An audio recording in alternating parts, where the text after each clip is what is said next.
Baik, bismillahirrahmanirrahim. Assalamualaikum warahmatullahi wabarakatuh. Perkenalkan, nama saya Adiba Meratul Kiptiah dengan NIM 101561230025. Jadi di sini saya akan membahas sedikit tentang sejarah dari peradaban dinasti Abbasiyah. Di mana kita ketahui bahwa dinasti Abbasiyah ini merupakan dinasti yang muncul setelah keruntuhan dari dinasti Umayyah atau dinasti yang ada sebelumnya. Nah, jadi pada saat itu orang-orang non-Arab itu merasa terpinggirkan dengan kebijakan-kebijakan diskriminatif yang ditetapkan oleh pemerintah pada masa dinasti Umayyah.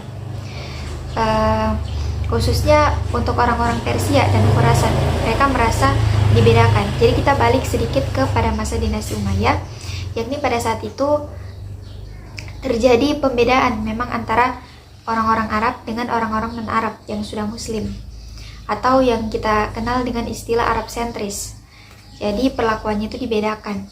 Seperti misalnya kepada orang-orang non-Arab itu mereka tidak diberikan kebebasan untuk memimpin atau memegang jabatan yang lebih tinggi dalam pemerintahan. Dan juga kemudian mereka diwajibkan untuk membayar jizyah, yang mana kita ketahui bahwa jizyah ini merupakan pajak yang diperuntukkan oleh orang-orang yang belum berislam, tetapi mereka tinggal di wilayah Islam. Nah, sedangkan orang-orang non-Arab ini, walaupun mereka sudah berislam, mereka tetap dikenakan untuk membayar jizyah tadi. Nah, itu merupakan kebijakan-kebijakan yang membuat orang-orang non-Arab merasa terpinggirkan, seperti itu. Kemudian, gerakan revolusi untuk membangun dinasti Abbasiyah ini dipelopori oleh Abu Muslim Al-Khurasani, yaitu merupakan seorang militer dari Khurasan. Lalu kemudian beliau mengangkat Abu Abbas As-Soffah untuk kemudian menjadi khilafah pertama dalam kepemimpinan dinasti Abbasiyah ini. Lalu dinasti ini juga mengklaim bahwa mereka merupakan keturunan dari Abbas bin Abdul Muthalib, yakni paman dari Rasulullah SAW.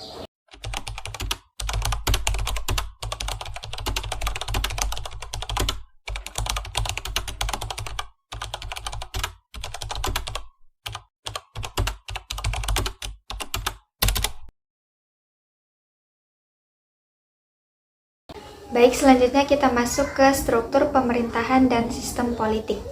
Jadi pemerintahan Abbasiyah ini mengadopsi sistem birokrasi Persia yang sistemnya itu sangat rapi dan kompleks, di mana terdapat posisi wazir yang merupakan perdana menteri dalam menjalankan roda pemerintahan.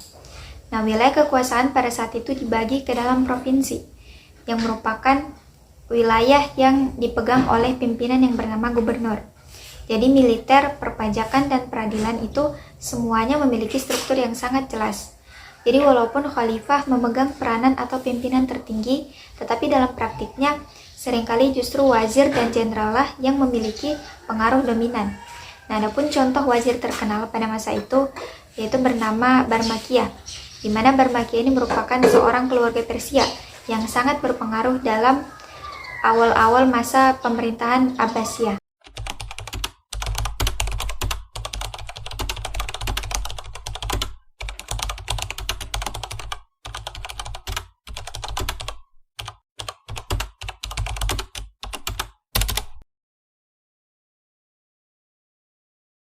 Selanjutnya yaitu masa keemasan.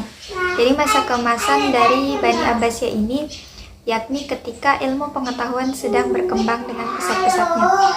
Jadi masa kejayaan pada Bani Abbasiyah ini dikenal dengan istilah Golden Age of Islam, khususnya pada masa Harun ar-Rasyid dan putra beliau yang bernama Al-Ma'mun.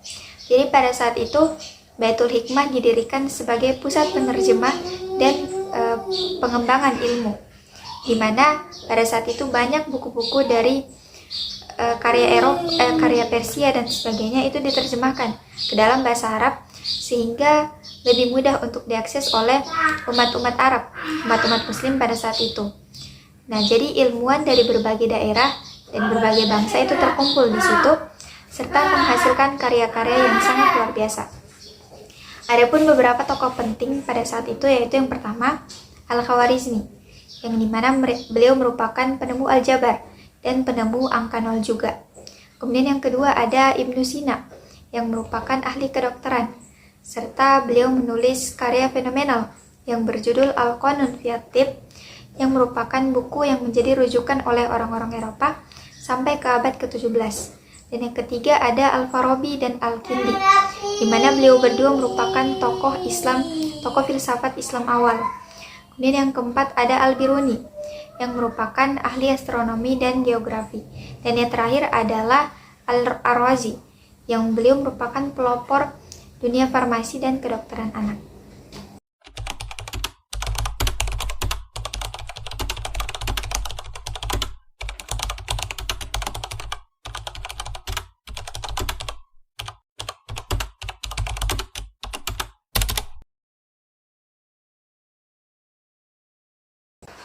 Selanjutnya yaitu perkembangan sosial budaya.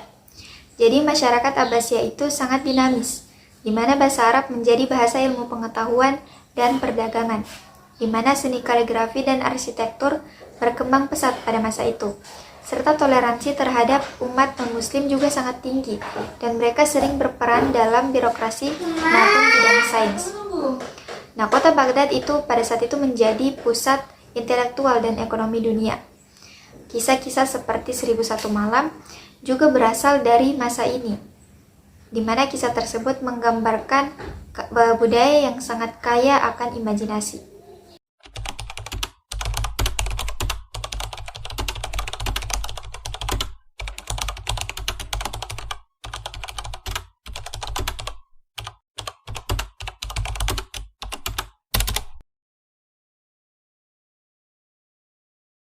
Selanjutnya yaitu dinasti-dinasti kecil dan desentralisasi kekuasaan. Jadi desentralisasi kekuasaan ini juga menandakan mulai melemahnya dinasti Abbasiyah, di mana banyak wilayah yang mulai memerdekakan diri dan memisahkan diri, serta mereka membentuk dinasti-dinasti semi-independen. Contohnya yaitu seperti dinasti Fatimiyah yang berada di Mesir, kemudian juga ada dinasti Ayyubiyah yang berada di Syam, dan yang terakhir ada dinasti Samanid dan Buyid yang didirikan di Persia. Walaupun mereka kesemuanya ini, dinasti-dinasti kecil ini, masih mengakui Khalifah Abbasiyah secara simbolis, tetapi mereka memerintah sendiri secara de facto.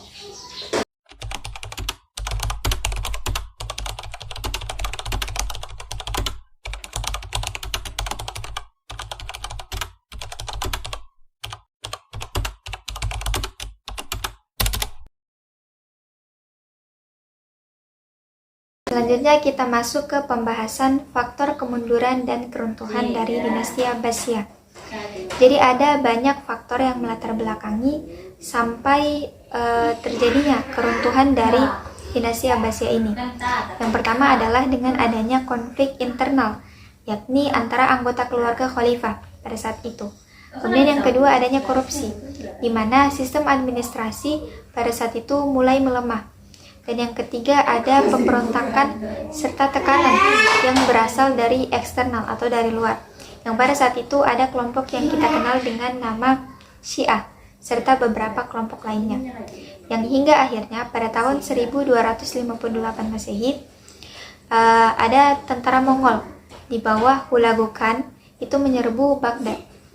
Yang pada saat itu ribuan orang terbunuh serta perpustakaan yang tadi bernama Baitul Hikmah itu dibakar, dan Khalifah Al-Musta'sim juga terbunuh.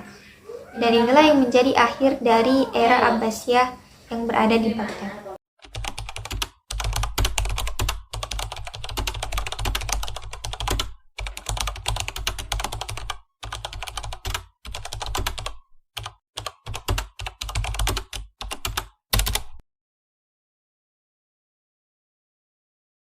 Baik, pembahasan selanjutnya atau yang terakhir yaitu terkait warisan peradaban dari dinasti Abbasiyah.